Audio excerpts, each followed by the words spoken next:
Rock and roll. Thanks for swinging by the guitar shop. Today we have one of my buddies. It's Mike G Custom, I believe. Yeah, this is one of his Mike G's. It's you may have heard, probably, I hope you've heard.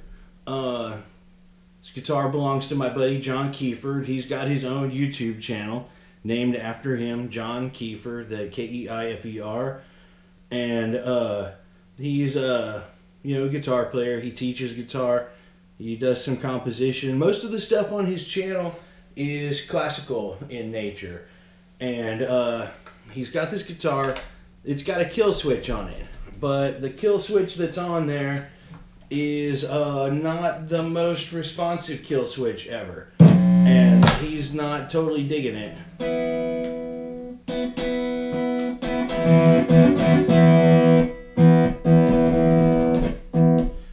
If you really hammer it, it kills, but if you just lightly tap on it, yeah, it's kind of hit and miss.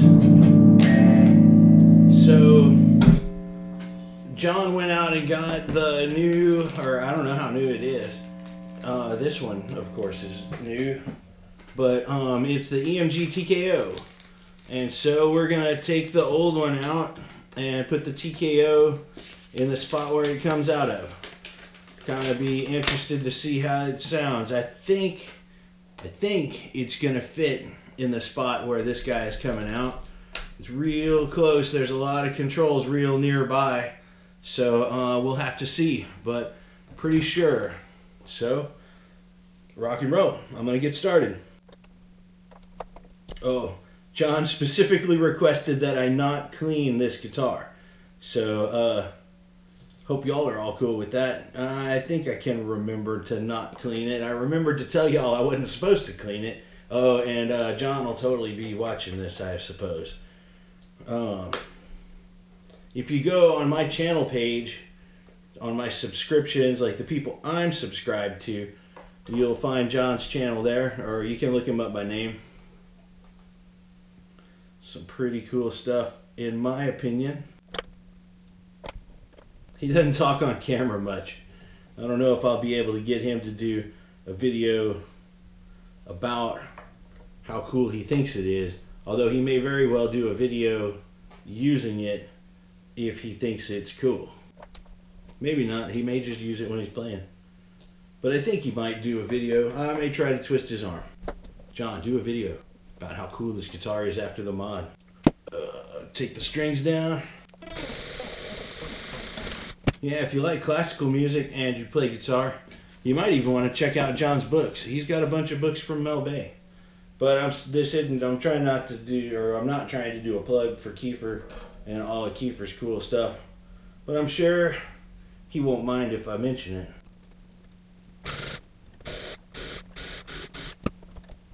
Oh, cool.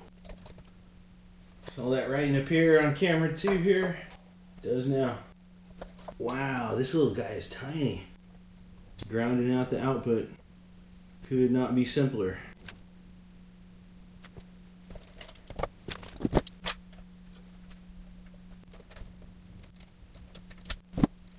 It's a nice sized hole that's there. I'm not going to have to expand it too much, I don't think.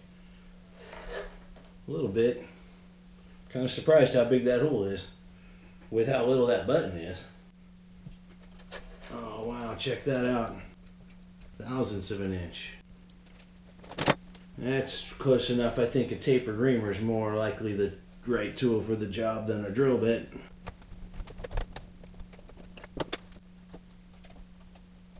Getting darn close.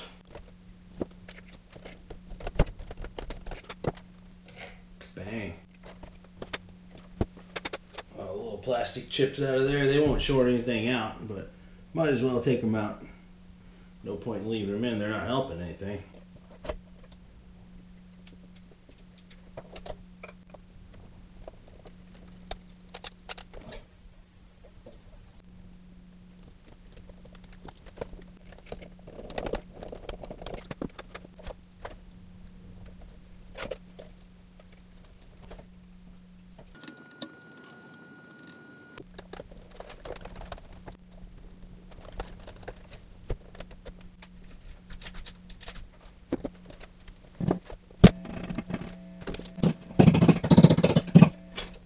Okay, that didn't interfere with the function of the switch, so we're good to go.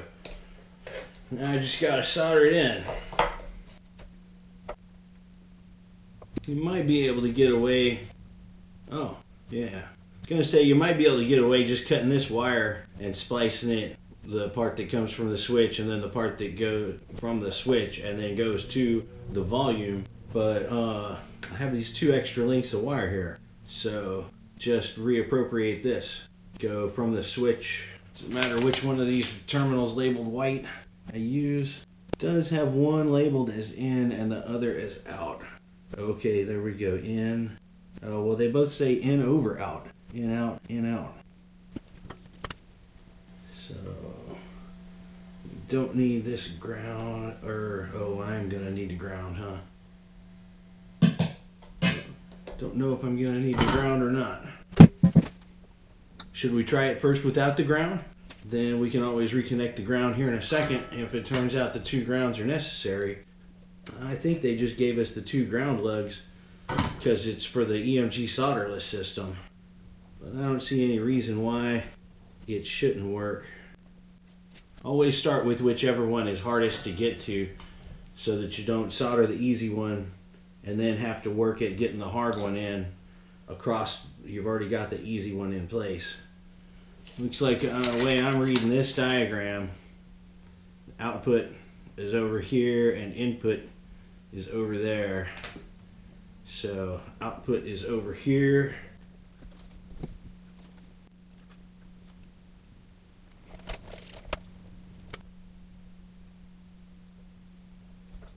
That one was output over there.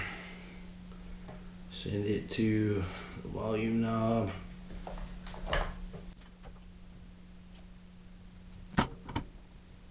Yeah. Input was over here. Tiny stuff like this, it really helps to put a little 10 on there. Let's see if that's enough. Is it really buzzy? With single coils, it's gonna be buzzy.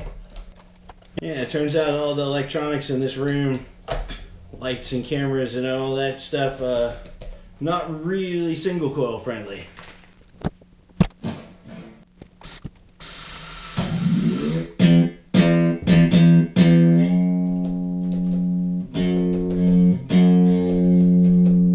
Looks like it needs some grounds, huh?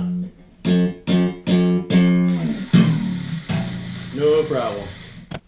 We'll put some grounds. Oh, no, that's not. Dang it.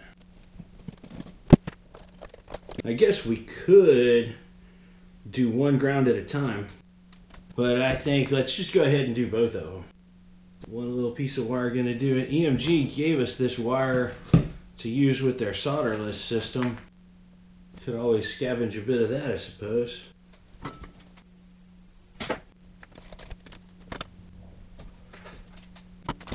Don't need very much here, just enough to make a connection. This should not be a stressed. This solder joint probably doesn't need any mechanical strength, just needs to be a good electrical connection. Plus it's ground. Don't think I've ever been inside of this particular Mike G guitar before. Pretty good ground looks, it looks like a pretty good shield in here. Is that gonna be enough wire to do that twice? Maybe so, but it's barely enough wire to hold on to. Oh, look at that. We're golden.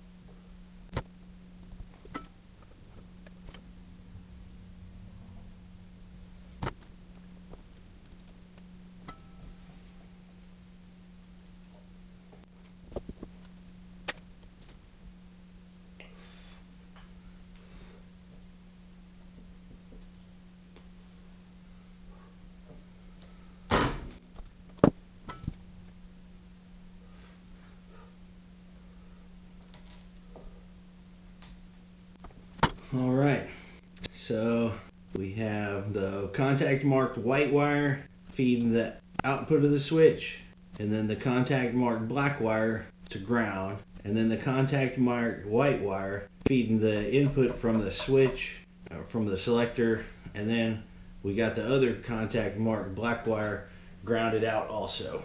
So that should match our little diagram here. We got input on the left half, output on the right half. Yeah, and white wire is the hot going to the switch. So tip ring and sleeve. We don't have a battery in here because this is the only EMG component in the guitar. And impedance of the pickup shouldn't matter as far as the kill switch is concerned. Let's try one more time.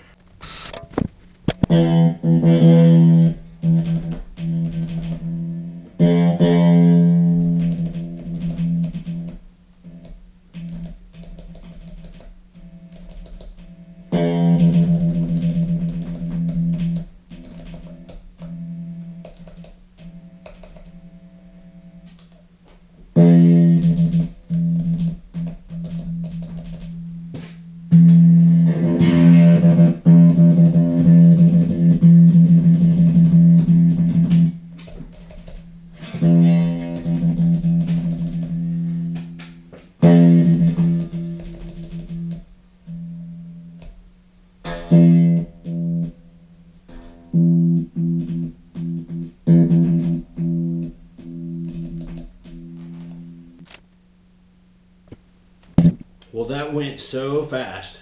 I'm tempted to move it. Tiny little pop there. A lot of kill switches do that. An electrical engineer could probably explain to you why. The instructions say it should be the last thing in the signal flow. We can make it the last thing in the signal flow here by reconnecting the volume knob where it was, moving the wire that's the input of the switch to the global output here. Got that wire a little too twisted to just pull out straight. Let's untwist it a little. And feed the input of the switch from the output of the volume knob instead of from the selector switch. I don't think this is going to affect the noisy tiny little pop. Although some kind of resistor like 10,000 ohms or something like that may.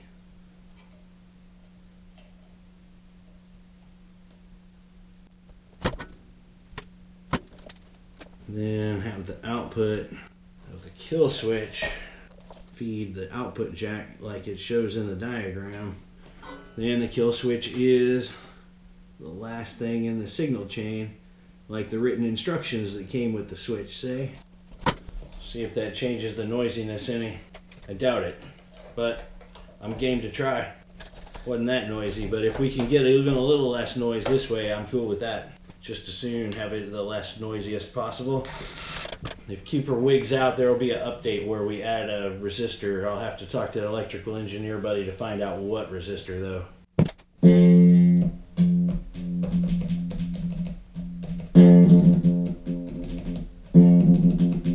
I hear no difference.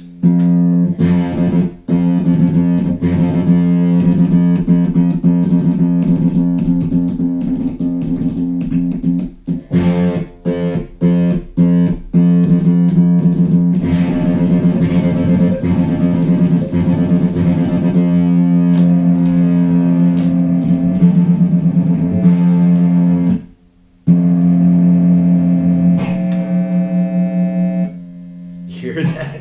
All these electrical fields. Hum canceling, not hum canceling. Hum canceling, not hum canceling.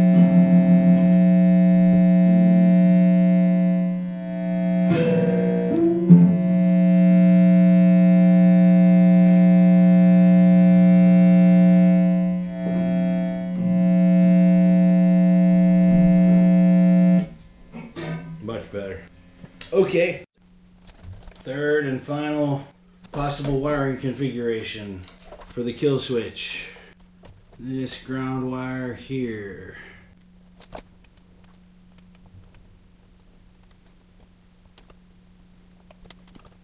Not really a believer that this is going to be the right way either. I'm thinking we're stuck with the pop, but we'll try it.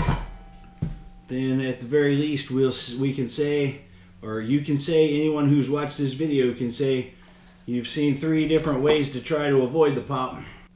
Did my best to try everything.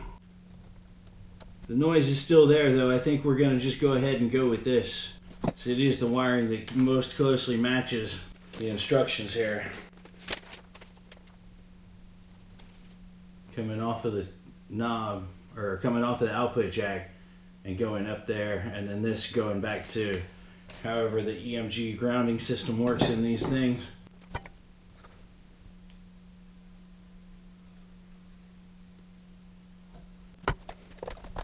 Let's give that a little listen.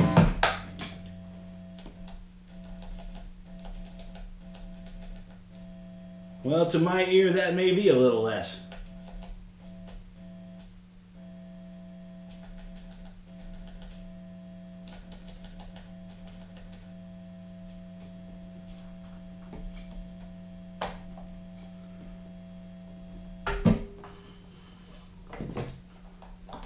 Not as dead silent as I would like it to be, but I think that's the most silent of the different ways I tried it. Pull this little ground wire out of here so it doesn't cause any random troubles down the line. Button her back up for the final time. Okay, so if you're an electrical engineer watching this and you know which resistor, put that in the comments below. I'd be interested to know what the resistor is, maybe even a lesson on how to do the math, but I don't know how big a comment the comment section will let you leave. It may be a longer explanation than just put a 10K ohm in there, 100K ohm. I don't know. I'm not an electrical engineer. I've just fixed a bunch of guitars and I'm pretty good with the soldering iron and reading instructions. Oh, and I set all of these little tiny screws that have different amounts of rust on them aside in order so that I can get each screw back into the hole which it came out of, because John asked me not to clean this guitar. He's the kind of guy that just might notice, hey, that there wasn't a shiny one there before, that was a rusty one. And man, you never know who pays attention to that kind of stuff. And you deal with real vintage equipment much, it's something that you want to try and keep, you know, as original as possible. And by as original as possible, a lot of customers mean the same screw that came out of that hole needs to go back into that hole. There's 13 of them, but they are not all identical. So I kind of have a pattern on how I lay them down on the bench so I can keep them straight and make sure that the very same screw came out of that hole is going back into that hole. So if you're watching this channel to learn how to fix guitars, that might be something to keep in mind, setting the screws aside in an order so they can go back exactly where they came from. If you want, go back to the very beginning of the video before I started taking any screws out. Notice they are all back to exactly the same amount of rust level that they had before I started. And yeah, John, I didn't clean your guitar at all, not even a little. So just bring it back up to pitch. Basically, we're done with this project. That feels like it was a really short little project.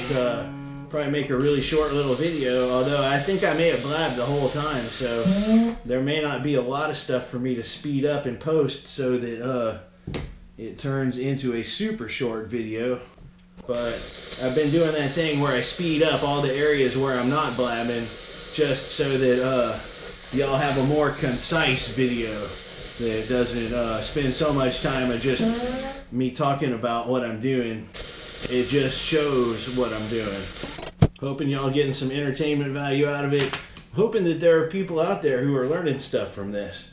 But either way, you learn something, you have fun, whatever. I'm not going to tell you that that's the wrong reason to watch the channel. You don't have to learn something. But if you can learn something, I'm all for it.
So there you have it. EMG TKO Killswitch install. I appreciate you stopping by the guitar shop. I hope you learned something or had fun. Click like at the bottom. Leave me a comment. Tell me what the resistor should be. Tell me if you think Killswitches rule. Whatever. And I guess I'll just see you next time there's a project. Rock and roll.